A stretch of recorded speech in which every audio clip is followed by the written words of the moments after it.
Olá, boa noite. Gente, estamos aqui na terceira aula da jornada Juntos para Sempre. Segredos para um relacionamento duradouro. Então, tem sido dias muito bacanas. É a terceira aula hoje que nós vamos compartilhar. Tem sido um conteúdo que eu fiz de uma maneira tão dedicada, tão especial, para entregar para vocês esse conteúdo que eu amo tanto, que eu acredito. Então, você que está chegando, boa noite, Gisele, boa noite, várias pessoas que estão chegando aqui. Eu quero agradecer também. Boa noite, professora. Isso que eu ia falar, eu ia agradecer, que eu recebi tantas mensagens carinhosas, por hoje ser o dia do professor. E eu fiquei com um coração muito grato por receber essas mensagens. E quero te dizer que vocês participam da minha vida e me dão a oportunidade de cumprir o meu propósito de vida através do ensino, através da psicologia, através do atendimento a indivíduos, a casais e a famílias. Olha, eu que agradeço. Muito obrigada. Obrigada a todos. Gosto de dizer que, quando criança, eu não sabia o que fazer no ensino médio, e o meu pai disse: minha filha, faça a formação de professor. E eu falei: pai, eu não quero ser professora. E ele disse: você não precisa ser professora, você vai ensinar. Se você for médica, você ensina medicina. Se você for advogada, você ensina direito. Se você for enfermeira, você ensina sobre enfermagem. Se você for engenheira, você ensina sobre engenharia. E o que eu faço, gente? Eu ensino sobre relacionamentos. Então, eu tenho esse privilégio. Eu agradeço a Deus esse chamado. Eu me sinto chamada, porque, para mim, o meu trabalho é o meu ministério, é a minha forma de atuar e de ajudar pessoas, ajudar a mudança do mundo. É assim que eu acredito. E ouvir a voz do meu pai, né? Fiz magistério, fiz educação religiosa, fiz pedagogia, depois que eu fiz psicologia. E, como eu estava na psicologia, eu fui indo para a psicopedagogia. E, realmente, eu pensei, tanto é que eu trabalhei 6 anos como psicóloga escolar. Então, a minha primeira atuação como psicóloga foi numa escolinha pequena, como psicóloga escolar. Porque, para mim, a minha praia era a escola. Mas, de repente, né, as portas se abrem, outro caminho se aponta, se de uma maneira vai descortinando na nossa frente, e eu conheci a terapia sistêmica.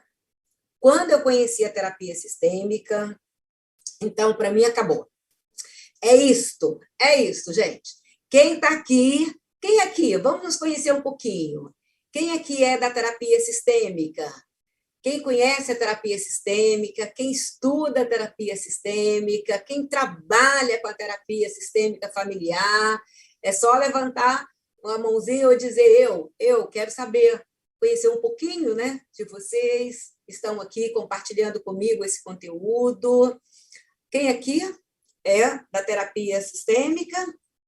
Eu gostaria de ouvir, de saber.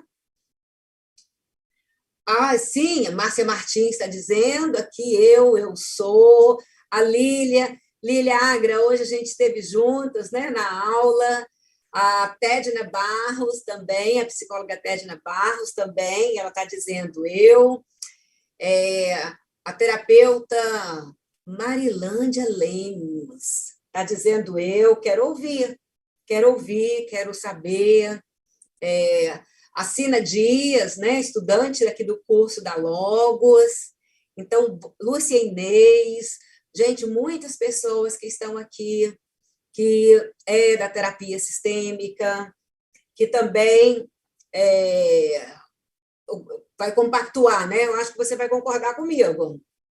Eu quero concordar sabendo que a terapia sistêmica, quando entra na veia, vamos combinar? não sai nunca mais. Não sai nunca mais. Então, aconteceu isso comigo.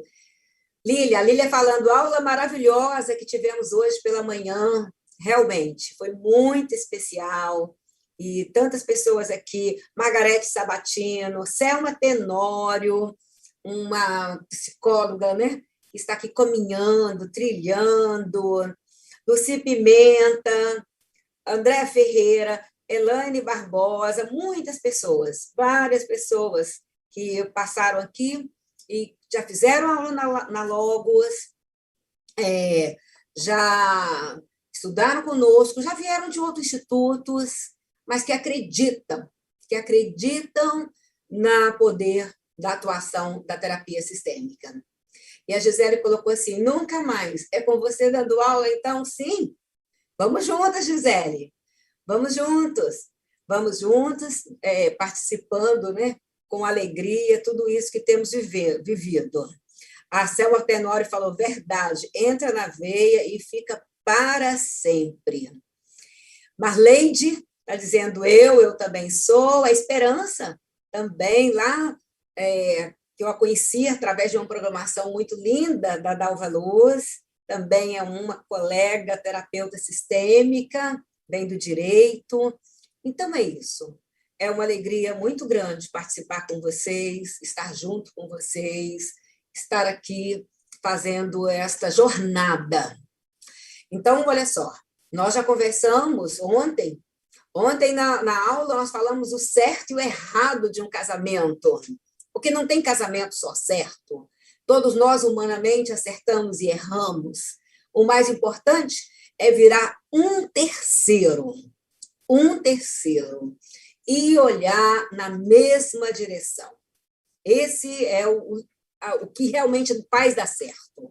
Não priorizar nem um dos parceiros, nem o A, nem o B, mas olhar o casamento como um terceiro de responsabilidades compartilhadas. Hoje, nós vamos falar sobre pânico pré-nupcial. Olha, quando eu pensei nos temas para essa jornada, gente, tem tanta coisa sobre casal que a gente pode conversar. É infinito essa temática de casal. Mas eu fui selecionando de um roteiro, né, que tivesse, didaticamente, tivesse uma organização, uma congruência, e me veio essa mensagem sobre pânico pré-nupcial.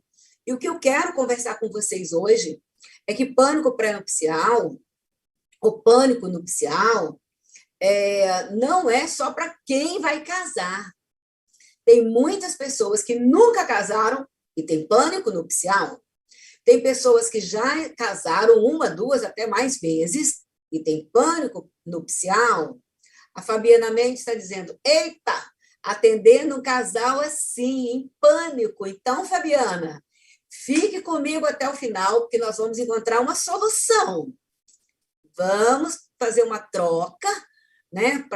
Peraí, porque olha só para completar, sabe? Para vocês saberem que hoje a aula é sobre pânico pré-nupcial. Amanhã, sábado, 11 horas da manhã. Isso dá tempo de você disparar aí, gente, o aviãozinho e convidar pessoas. Sabe aquelas pessoas que têm medo de um relacionamento a dois? Chama para vir participar aqui, porque esse assunto é quente. Esse assunto interessa.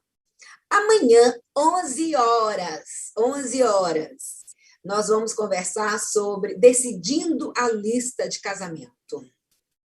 Olha, vocês não têm ideia como é esse tema, como essa ação de decidir a lista de casamento pode ser uma dor, uma briga, um conflito, podem ser embate de família contra família, de noivos magoados.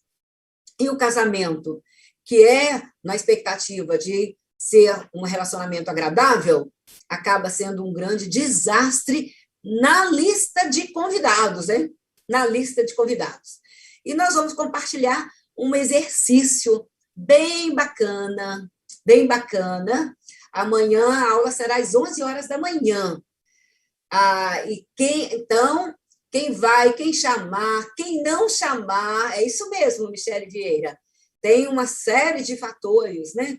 E, de repente, e quando chama escondido? E quando convida alguém que o noivo ou a noiva não gostaria que estivesse? E aí, de surpresa, a noiva ou o noivo chega lá e aquele convidado que ela não gostaria de convidar foi convidado a estar presente. Então, tem muitas situações.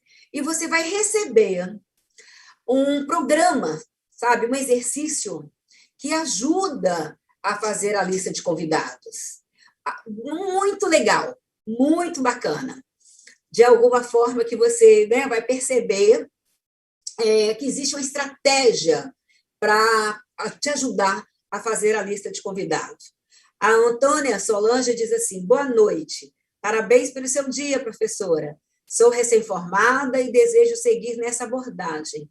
Obrigada pela oportunidade de poder participar. Acredito que contribuirá bastante para a minha formação.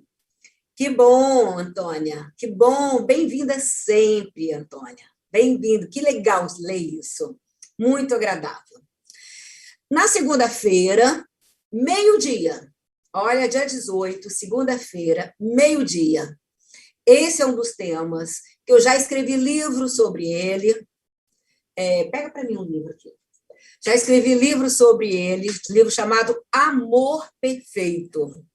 A escolha sempre certa do parceiro. Escrevi esse livro pensando nos jovens, nos adolescentes, para que a gente possa ser mais preventivo na escolha conjugal. Já percebeu que é um assunto que a gente não conversa com os jovens? E nem eles vão te perguntar. Eles vão vivendo, achando, né, que a escolha conjugal é romântica, cheia de fantasia, e aí nós vamos conversar sobre isso. Esse livro aqui, olha, se você quiser adquirir, é um texto muito legal, Amor Perfeito. A escolha sempre certa do cônjuge, para adolescentes, jovens e os pais. E tem muitos terapeutas, conselheiros, líderes de casais que adquirem esse livro e estudam esse livro com o jovem, para abrir uma conversa sobre esse tema, para saber que o que me leva a escolher um parceiro não é a beleza dele, não é o dinheiro que ele tem, não é o status, não é a profissão, é aquilo que os meus olhos veem. Aquilo que eu, pelos meus motivos da minha história de vida familiar, valorizo, eu vejo, eu capto aqueles sinais e faço aquela escolha. Então, gente, não tem amor à primeira escolha, à primeira vista, mas tem amor, tem escolha à primeira vista. Não tem amor à primeira vista, mas tem escolha à primeira vista. Sobre isso, vamos conversar segunda-feira, 11 horas, ok? E a quarta-feira é imperdível, gente. Quarta-feira é a aula mais importante. Você quer conhecer sobre técnicas, sobre estratégias de atender casal? Você quer ver um casal de noivos que vão participar conosco, compartilhando a experiência deles no atendimento, na terapia de noivos? Uma terapia preventiva. O lema da terapia de noivos é preservar para prevenir para preservar. Prevenir para preservar. Então, é um trabalho de prevenção. É muito mais barato do que pagar um divórcio. A Esperança disse que ontem, que é muito mais barato, né, fazer uma terapia de noivos do que fazer um divórcio, e depois sofrimento, crianças envolvidas, incluindo tantas outras pessoas numa separação. Vamos ser mais preventivos? E você que já escolheu, entender e trazer à consciência a sua escolha. Vejam, gente, não deixe de fazer a sua inscrição. Sabe por quê? Quem faz a inscrição e participa do grupo do WhatsApp vai ter acesso aos exercícios que eu estou mandando, acesso ao material que eu vou compartilhar na aula de hoje. Então, você escreve, claro, né? É uma aula, é bom você fazer com lápis e caneta, mas o bacana é você também ter acesso a esse material. Não vou me sentir que você vai plagiar. Você pode usar esse material para você dar palestras para casais, palestra para namorados, palestras para grupos que você acha que é importante trabalhar o pânico pré-nupcial. Também, no grupo de WhatsApp, vocês vão ter os links das aulas, todas as aulas serão disponibilizadas só para quem se inscreveu, só para aqueles que estão lá no grupo de WhatsApp, ok? Então, não deixe de participar. E também, gente, não deixe de se inscrever no meu canal do YouTube. Se você for lá no canal no YouTube Marisete Rodrigues, você vai ver que também tem material bacana para você lá no canal. Ok? Então é isso, vamos começar a nossa aula Pânico Pré-Nupcial. Isso existe? E você que está aqui no Instagram, migra, gente, migra aqui. Olá, Vanessa! Dá um abraço no Samuel, que lindo ver você aqui. Uma pessoa muito especial, que também faz um trabalho muito bacana com noivos, com casais, ela e seu marido. Que bom ver todos vocês aqui. Então, quem está aqui no Instagram, vamos lá? Olha, eu vou, migra lá para o YouTube, porque lá você vai me ver na telinha maior, você vai poder ver também o material que eu vou compartilhar enquanto estiver explicando a teoria da aula. Pode deixar, você arrasa, amo. Beijo, Vanessa. Gente, olha só, primeiro eu queria que vocês me respondessem, né? Acho que legal da aula é a gente poder interagir. Na sua opinião, escreva para mim nos comentários quais os maiores temores que você já ouviu ou que você já sentiu que as pessoas têm quanto ao casamento. Quais os maiores temores quanto ao casamento? Escreve para mim aqui no comentário, que eu queria ouvir você. Antes de falar da minha visão sobre os casais que eu tenho compartilhado da história deles, né? Há mais de 20 anos, há 27 anos eu trabalho com a terapia sistêmica familiar, e há mais de 20 anos eu dou aula de terapia de casal, atendo muitos casais, você não tem ideia. Então, eu já ouvi muitos motivos que levam a pessoa a ter temor de casamento. Já veio uma resposta aqui, olha. A Zenilda falou, assunto maravilhoso, então vamos lá. A Beth escreveu, traição. Traição como, né, um provocador de temor. Deixa eu ler mais aqui, tem muitas... A sogra, gente... A sogra, como que trazendo temor, pânico para o casamento. Violência. Violência também desperta temor no casamento. Será que o romantismo vai permanecer na relação? Acaba sendo uma dúvida, uma apreensão. Ficar viúva é um outro motivo que traz temor. Traição de novo, hein? Separações, medo de ter feito a escolha certa, medo da relação sexual, medo da traição, a convivência. Namorar é uma coisa, casar é outra. Olha aqui o motivo que está dizendo aqui. Frieza. Frieza, não sei se é essa frieza aqui, né? A Castilha está dizendo se é a frieza de quem tem medo ou se ela tem medo do outro ficar frio. A Zeni está dizendo, medo de não dar certo e de separar. Pânico. Sabe por quê? Por causa da família do marido. por causa da família do marido. Outra, a pior coisa é a separação. Não quero casamento como os meus pais. Sim, medo de repetir a história de casamento dos pais. Esse é também, eu concordo, traz temor. Se não der certo, separa. Mas e o temor? Ninguém quer separar. Por mais que a pessoa diga, é uma saída, se não der certo, separa. Mas ninguém quer entrar num projeto para fracassar. Isso vai causar medo, vai causar temor. Outro aqui, ó, educação dos filhos, acordar juntos todos os dias, a não ser... Não consegui ler.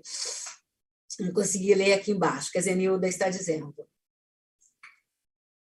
Então, veja bem, são várias causas que levam temores, medo de perder a liberdade. Deus, Irene, esta é a verdade.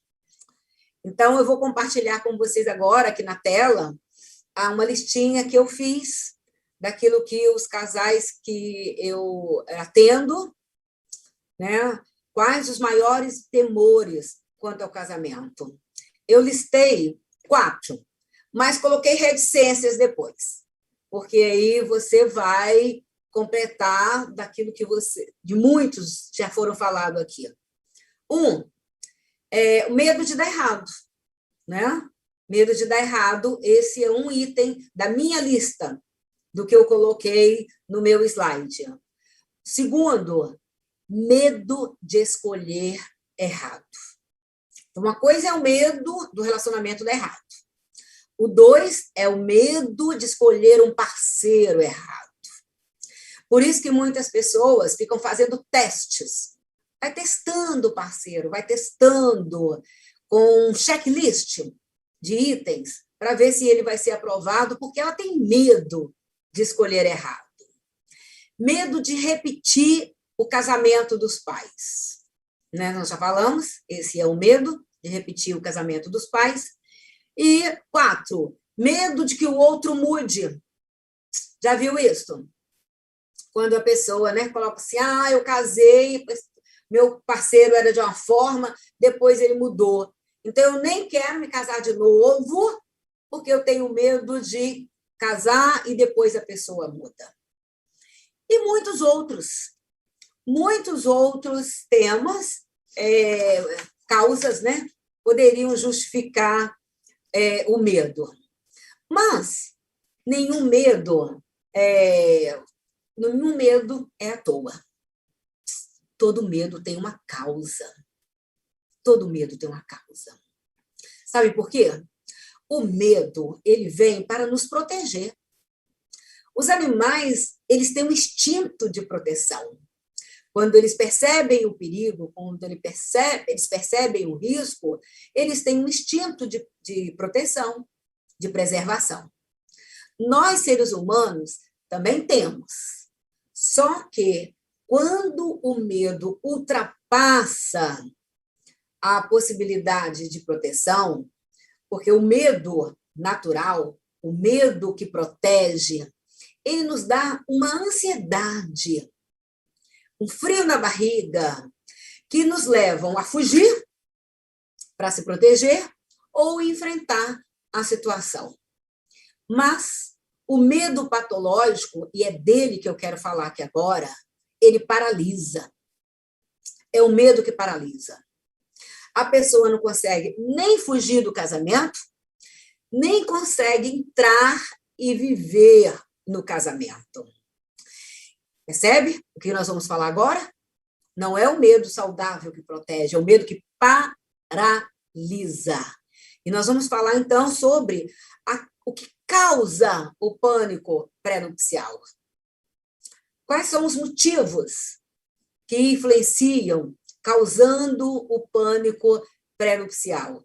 E como eu tenho dito aqui, esse pânico que perpetua, que continua ao longo da vida de solteira ou da vida de casado.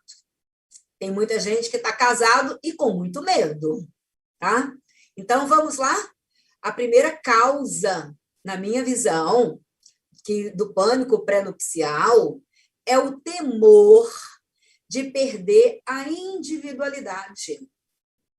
Olha, a primeira aula da jornada, nós conversamos sobre os conselhos que você já ouviu sobre casamento.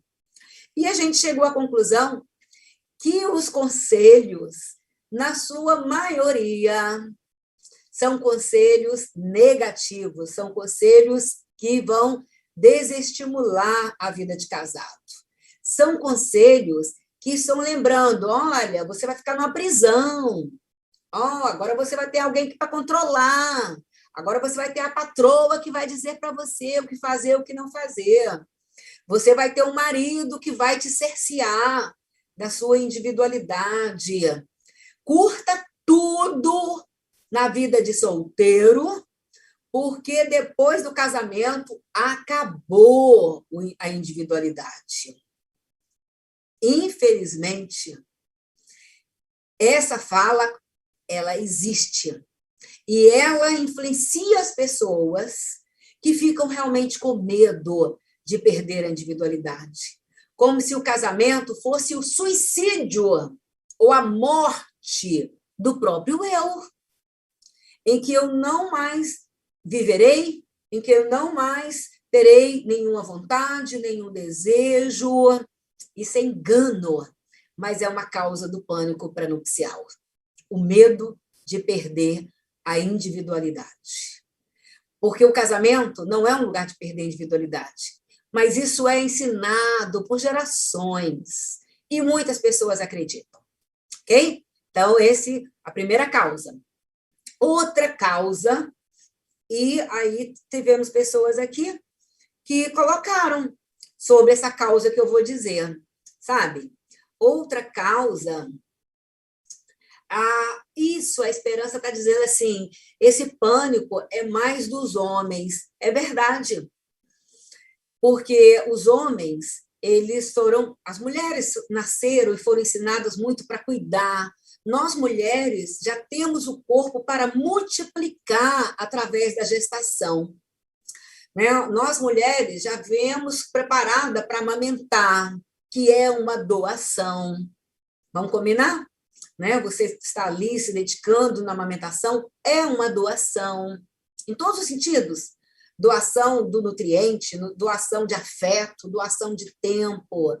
E os homens sempre foram, na sociedade, mais permitido a eles a liberdade, entre aspas. Mas hoje, como as mulheres estão tendo o mesmo acesso que os homens, então também tem muitas mulheres que têm medo de perder a individualidade. Mas, na sua maioria, eu concordo, acontece com os homens. 2, essa gente é forte. Esse motivo aqui é forte. Sabe qual é? Luto não elaborado. Luto não elaborado. Que dificulta a pessoa se entregar, confiar e se entregar ao outro, como também receber o outro sem se aprisionar. Então, por exemplo, uma pessoa que não elaborou o luto do término do primeiro casamento. De repente, o primeiro casamento teve traição.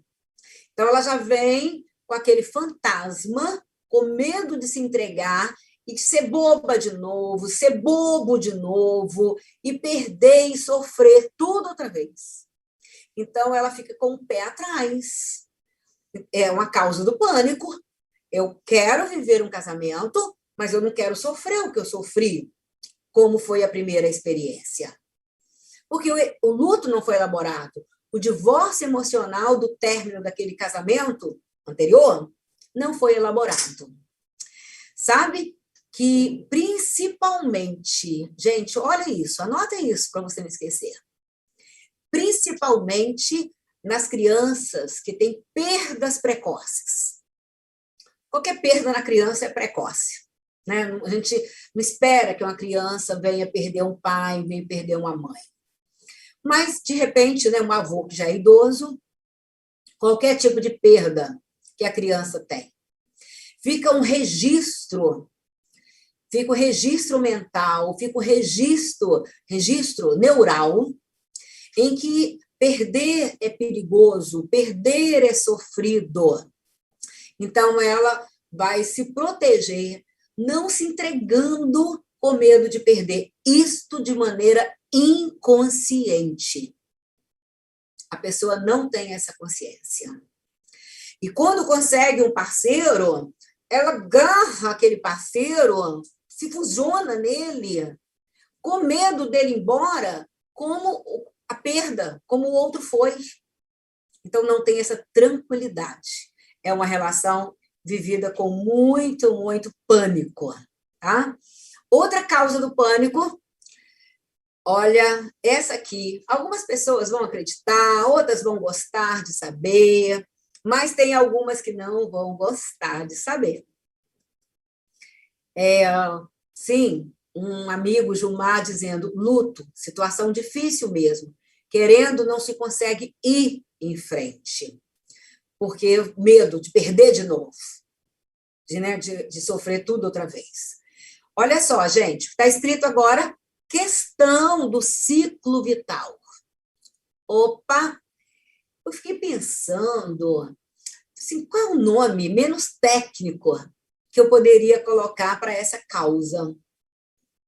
Mas eu resolvi colocar o nome técnico, até porque eu sei que tem aqui muitos profissionais que vão entender o que é uma pessoa vivendo uma questão do ciclo vital. E você que não sabe, né, vai ficar sabendo agora. Sabe o que é? Nós temos fases do ciclo vital. A fase da infância, a fase da adolescência, a fase da juventude, a fase da adultez, a fase da meia-idade, a fase da terceira idade. Mas pode acontecer um trauma, pode acontecer uma situação dolorosa, que o tempo emocional interno desse indivíduo fique paralisado. Cronologicamente, ele pode virar um jovem, mas ele ainda funciona como uma criança, como um adolescente. Cronologicamente, ele pode ter 40 anos, mas a maneira de funcionar, de ver a vida, de se posicionar na vida, de fazer escolhas, ainda é uma maneira infantil, uma maneira adolescente. Então, o casamento, o compromisso do casamento é algo exigente para uma criança, é algo que um adolescente não vai dar conta. Então, ele tem medo de se lançar numa experiência exigente como o casamento, porque emocionalmente ele ainda é uma criança. E casamento é uma experiência íntima de adultos. Não é uma experiência.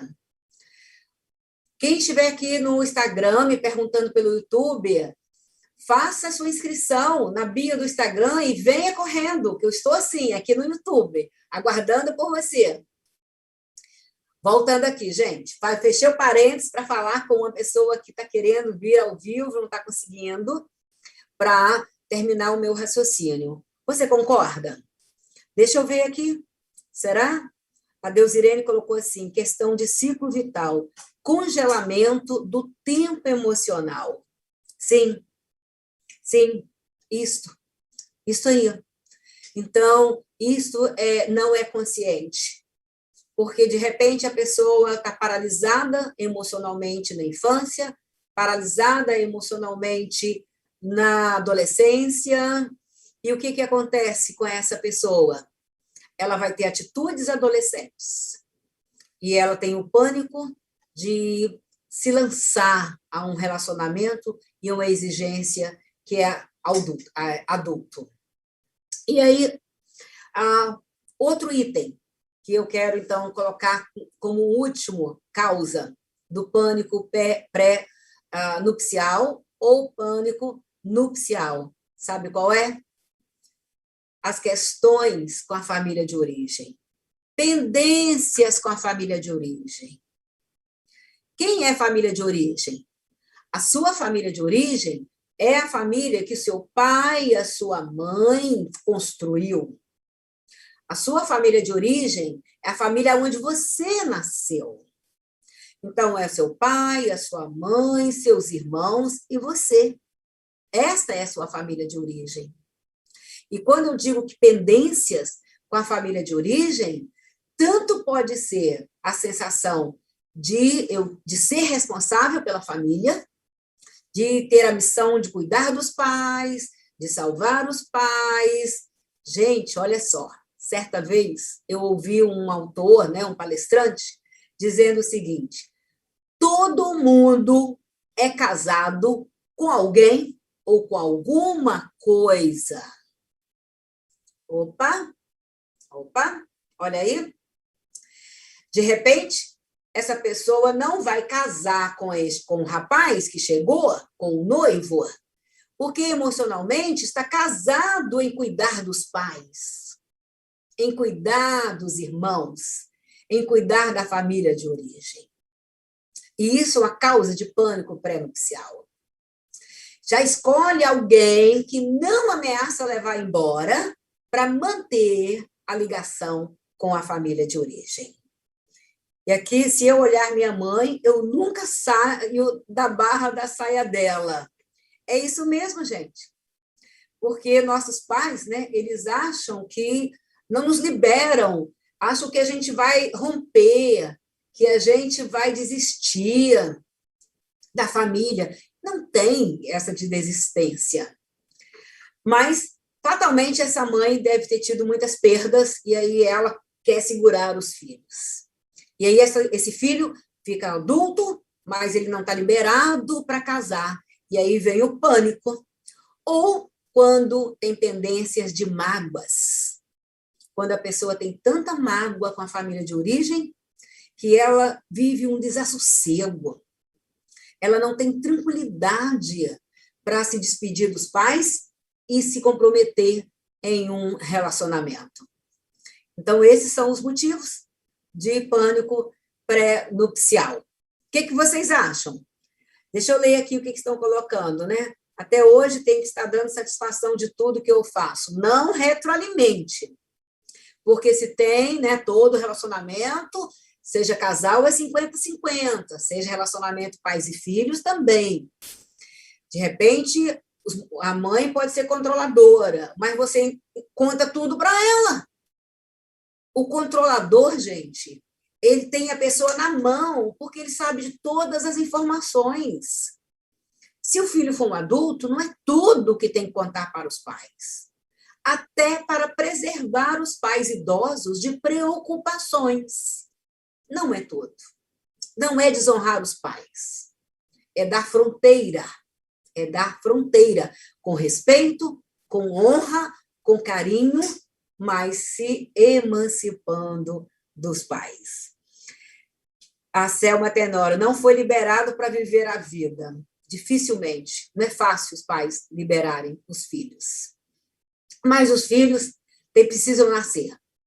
Porque se não nascer, infelizmente, vão emocionalmente morrer na vida. Morrer. Porque a vida acontece aqui do lado de fora. Fontes de estresse que colocam o casamento em risco. E isso faz ampliar o pânico. Então, eu listei 5 situações que servem como fonte de estresse que coloca o casamento em risco. Primeiro, gente, quando o casamento é agendado, a data do casamento é marcada, coincidindo com perdas. Sabe, quando o casal está se organizando para casar, e aí vem uma perda financeira, uma perda profissional, uma perda física de uma pessoa, parece que isso rouba a alegria que teriam naquele momento de celebração, naquele momento de casamento. Então, esse é o primeiro estressor, a data de casamento coincidindo com perdas. Outra situação que traz pânico, temor, estresse, a festa de solteiro. Porque, gente, a festa de solteiro é apregoada como tem que aproveitar os últimos minutos da satisfação de solteiro. E essa pessoa não conseguiu ver que o importante é a satisfação em qualquer momento da vida. Seja solteiro, com a vida satisfeita, organizada, casado, com a vida organizada, realizada. Mas é um estressor, a festa de solteiro. 3, tradições familiares que se divergem. Sabe quando uma família quer a cerimônia de um jeito, a outra família quer de outro jeito, uma família pensa que deve ser criar os filhos de uma forma, a outra família pensa que é de outra forma, isso estressa. Sabe o que estressa? Porque o cônjuge, ele fica no meio entre o marido, entre a cruz e a espada, né? Entre o parceiro, entre o marido, entre a esposa e a família de origem. Olha aí, como é que eu vou abrir mão, me despedir da família de origem para me aliançar ao meu parceiro? E quando as famílias divergem, elas ficam brigando com uma família de Romeu e Julieta e o casamento é que morre. Outro estressor, expectativas quanto à cerimônia de casamento, de repente, né, uma expectativa de muito glamour, e isso desassossega, isso traz pânico, não ter o que sonhou a vida inteira, a lua de mel, como também um momento de estressor. Qual é a solução? Qual é a solução que a gente consegue detectar para esses estressores? Aprender a conviver com as diferenças. A diferenciação, eu realmente me emancipar da minha família, vai me dar tranquilidade para conviver com as diferenças. Como é que se resolve o pânico pré-nupcial? Se resolve olhando para frente, para se comprometer e conviver com as diferenças. Esse é o último item da aula, tá ok? A gente já entendeu as causas do pânico, os temores, as causas, os estressores, a decisão que é conviver com as diferenças, e agora nós vamos falar sobre a decisão de se comprometer. Essa é a maneira de fechar, porque o que tem depois da curva, nós não sabemos. Só vamos saber depois que chegarmos lá. Mas eu me comprometo. Esse compromisso, é interessante que para muitos, o compromisso, ele é uma imagem ruim, ele é uma imagem pesada, ele é uma imagem de aprisionamento, que é melhor as pessoas fugirem dele. Mas o compromisso também pode ser a garantia, a tranquilidade de que eu tenho alguém, uma mão com quem contar nessa viagem da vida, um parceiro de viagem na vida. O compromisso, ele é tanto uma atitude interna, como também ele é uma tomada de decisão. O outro nunca vai clarear se você deve casar ou não. Porque se você ficar olhando, olha, você vai enlouquecer. Você, em algum momento, você vai ver pistas, sim, ok, vai lá, case. Daí a pouco você vê um outro comportamento do parceiro, uma outra pista dizendo, opa, isso é furada, sai fora, não case. Então, não confunda o seu parceiro e não ore para ele para não ser confundido. Entre em contato com você e veja se você dá conta de se comprometer. Isso é uma decisão pessoal. Eu dou conta de conviver conjugalmente com uma pessoa que é assim, assim, assim. Essa pessoa não é o grande filho da mãe da história. Ele é como é. Mas eu dou conta de conviver? Então, eu tenho tranquilidade de dizer, dou conta, então vou me comprometer. Não dou conta, então eu vou me retirar. O compromisso, ele envolve investimento, ele envolve renúncia, ele envolve intenção de fazer dar certo. De fazer dar certo. Está vendo como o compromisso é uma atitude interna, uma tomada de decisão pessoal, de investimento, de renúncia, de intenção de fazer dar certo. O compromisso não é um acontecimento. Às vezes a gente vê o casamento, né? Ah, tá na hora dos votos. Já viram isso? Tá na hora dos votos, porque o casal vai se comprometer. Não, gente, ali é só uma declaração de amor, porque o compromisso é um processo. Ele é um processo que desenvolve e adquire mais confiança, segurança, à medida que o relacionamento evolui, à medida que surgem situações exigentes que nos dão oportunidade de reafirmar o compromisso. Então, a frase que eu coloquei para fechar: somente quando olhamos para trás é que temos a noção verdadeira de como nossa ligação se fortificou e amadureceu com o tempo. Casamento é uma experiência de processo. Não é uma atividade única. Ela é uma vida. Se você tem pânico, olhe se de repente você se identificou com as causas que eu listei aqui, que levam a pessoa a ter pânico. Busque investir na sua causa. Se libere. Ore para você mesmo. E seja honesto, seja franco naquilo que você se propõe a se comprometer. As crianças não assumem compromissos, porque elas não dão conta de manter compromisso. Compromisso faz parte da vida. Você faz o financiamento de uma casa própria, você vai lá e assina se comprometendo. Você vai lá e matricula o seu filho numa escola, você faz lá, assina se comprometendo. Casamento não é diferente. Ele requer um compromisso. E o pânico, ele pode ser curado. Olhe as causas, invista nas causas, se cure e se permita viver um relacionamento a dois. Ok? Alguém pediu, né? O que foi? Pediu para repetir a mensagem final, que eu disse o seguinte: compromisso não é um acontecimento.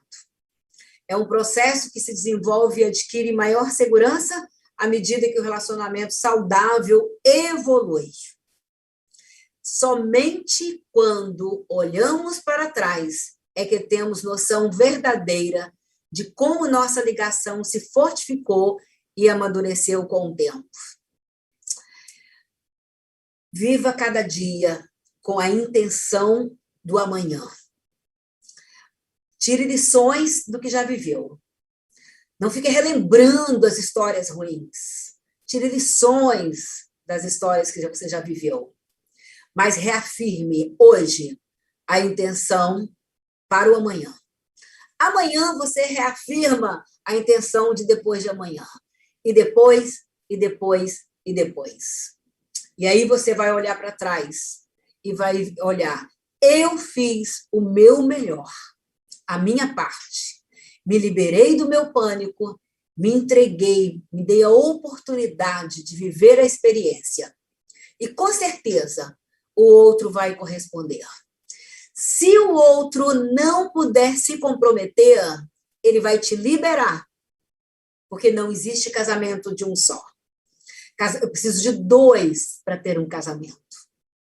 Mas eu tenho que dar espaço para que o outro também se responsabilize por aquilo que é possível para ele. Não posso exigir isso, porque eu só posso investir e mudar a mim mesmo. Que você vença o seu pânico, que todas as pessoas também possam entender e procurar as causas, e cada dia, como a nossa avó dizia, casamento é uma plantinha, né, que a gente rega todos os dias. Ter uma balança imaginária e colocar as coisas boas e as ruins, o lado que estiver mais pesado é o que vai prevalecer. Olha lá, hein? Cuidado com essa balança. Só faça isso se você observar os seus 50% daquilo que colocou na balança. porque não posso falar do outro, eu só posso falar de mim. Gente, olha, obrigada mais essa aula. Eu poderia ficar aqui a noite inteira conversando com vocês, mas amanhã, 11 horas da manhã, eu volto, ok?